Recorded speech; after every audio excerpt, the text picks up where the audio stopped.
Hey guys, welcome to Traditional Bow Hunting Wilderness Podcast. This is Jason Samkovic. Today we're going to talk about hunting trees like this. These big beasts that you can't get your straps all the way around. And this one here is one of those ones that's just barely where you look at it and you go, I don't know if they'll fit around that or not. You get over there, you put your gear down, you check it, and you can't fit around this. What do you do then?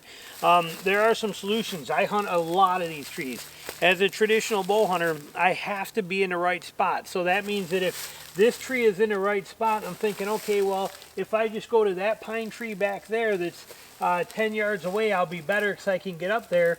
That tree sucks. I got a lot of branches I got to deal with, snap off, fight my way through there, and I'm losing that shooting distance. If the shot I'm expecting the deer to come to is right there, this tree gives me that shot. That one makes that shot a lot farther. So it's complicated. So a lot of times I find myself in these big diameter trees. Plus they do give you good cover up there too, just the tree itself. So a lot of times you find yourself hunting in these, but you're limited on being able to get around them by the size of your straps. You guys with rope mods know this. You make your ropes a little longer. I don't like rope mods. And there's some other reasons I'll show you the advantages to having a buckle on there too. But for many years, I have carried these in my pack, okay? You need 4 of them if you use 3 sticks, 5 of them if you use 4 sticks in a stand, because you're gonna need 1 for each stick and 1 for your tree stand. Well, I had these, which I just put on here, okay? You know, basically it's just the little straps.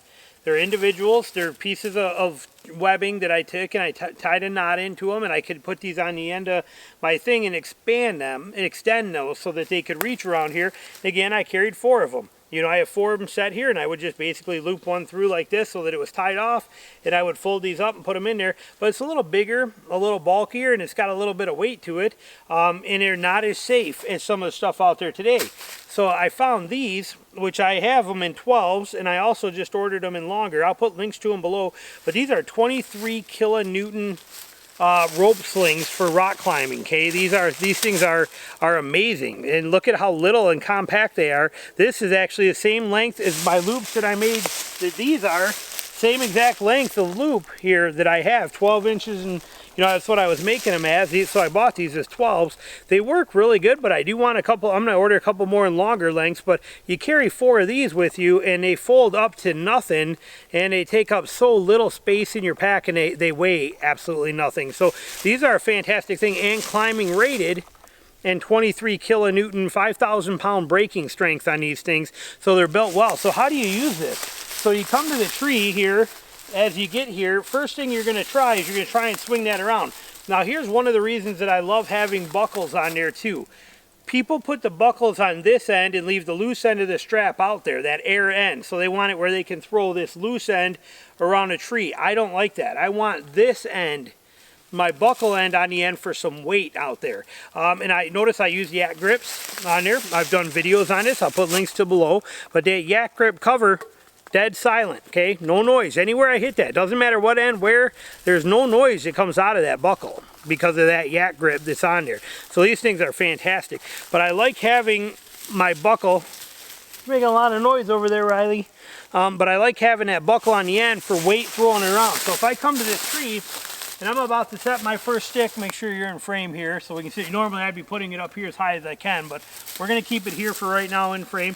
So I put that there, as I want to throw this around. If I didn't have that weight on there, I can't get it to go very far like that. With having this weight, you can see that it flows, it throws pretty good. I got another tree right next to me, so I can't swing it hard around there. But see, you can see that I at least get that weight on the end. I'm keep hitting that other tree.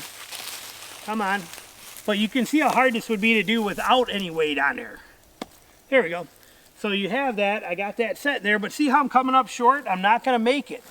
Okay, if I turn this around here for you to see, I cannot connect that, I'm short. You guys have probably been there. It's like, man, I'm right there, but I can't do it. Well, by using that strap, you can. You take one of these straps, feed it through your loop of your strap here, and then just feed it through itself, like this, and it tightens right up on itself, like that. There. See how I have that extension on there now. So now I can set that stick on there. I can put that on there, grab that buckle, tighten it up, make sure I'm good, set, make sure everything's good around back, and then I'm set, lock that in, and now I have that stick and I can climb. And again, that is a climb rated safety device that's on there. So it's not going to fail. It's not going to have any problems. Safer than using these straps. Now these were free.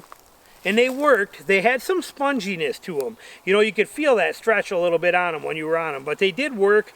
They were safe. I don't know how, they were safe enough. I never had a problem with them, but I even did a video on these about 10 years ago showing you how to do these. I think this is a much better method to go with, and they're not very expensive. I'll put links down below next to the arrow. Or next to the title of this video. If you click that down arrow, it'll drop down the description and you can see, and I'll have links to these on there. But they're not very expensive, you know, depending on the length you want. But you can get 2 of them for like 10 bucks. So for 20 bucks, you got all of them that you need. Sometimes some of the deals I even seen where you could get 3 of them for like 12 bucks. So they're not expensive, but yet they're very safe, very compact. They fold up very nice and little. You know, you can stick them right in your pocket if you want to, but they're there when you need them to give you that extra space to get into those trees that are just too big. Like I said, these are the size I use most of the time, are the 12-inch. I'm going to buy myself a couple more. I probably won't buy 4 14 or 16 inches, but you remember, if you had a bigger one on here, you could just adjust that buckle as well too. Problem with using too big of ones is when you're here, and if it's, you know, if that buckle's all the way on the other side, it's too hard for you to get to on the opposite side of this tree to tighten it down as you're climbing up. So the 12 inchers right here are really nice because it still keeps that buckle there. But some trees even get bigger. So I'm going to throw 2 16 or 18 inch ones in there just because they are so lightweight and so compact so I got them in my pack. But then the other beauty of that is, like trees that taper, you get that big base. If I need to go with a bigger one here on my first stick and my second stick, I have that option. But I will put links to all that stuff below. But that's how you do this. And to take it off there, just like you do anything else, you just loosen your stick, unhook it. Right here, you can wait till you get to the bottom if you want, but these pull through, okay? They're not holding too much tension on there when you're done, and you just feed it through itself right here like that. That comes down, this goes back in your pocket, and you're done. So it's a sweet, easy process to be able to get yourself up into these trees that are just too big for what you're capable of doing with your sticks and your stand. So thanks for watching. We'll talk to you later. Bye.